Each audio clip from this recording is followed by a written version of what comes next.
भूतिया असली घटना 1 दिसंबर की रात थी। गांव में ठंड की ठंड बढ़ रही थी। सब लोग अपने घरों में आराम से सो रहे थे, परंतु एक घर में कुछ अजीब बातें हो रही थीं।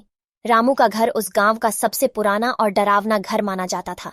जब रात की घंटियों में सब घरों में खामोशी छा गई, तब भी रामू के घर से अजीब आवाजें आने लगीं। उसमें से एक भारी कदमों की आहट थी और दूसरी खिसकती चैन जैसी आवाजें। रामू और उसके परिवार वाले डर के मारे ठंडी पसीने में बह रहे थे। उन्होंने कुछ समय बाद जबरदस्त हिम्मत की और वो अपने कमरे से बाहर निकले। जब वो गलियों में पहुंचे तो उन्होंने देखा कि कोई नहीं था, पर जैसे ही उन्होंने अपने कदम बढ़ाए, वो आवाजें फिर से शुरू हो गईं। रामू के दिल की धड़कन तेज हो गई और उसने दीवारों की ओर तेज दौड़ा। जब वो दीवार के पास पहुंचे तो वहां से अचानक एक पुरानी तस्वीर नीचे गिरी। रामू ने उस तस्वीर को उठाया और देखते ही उसकी आंखों में आंसू आ गए। तस्वीर में उसकी दादी माँ थी, जो कुछ साल पहले इस दुनिया को अलविदा कह गई थीं।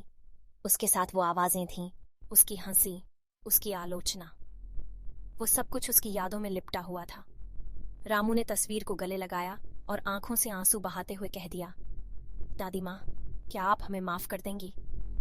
और उसकी आवाज भीम भीख हो गई। उस रात के बाद वो भयभीत नहीं रहा। उसका घर अब वहां के लोगों के लिए एक सजीव यादगार बन गया था, जो उसे हमेशा याद रखेंगे।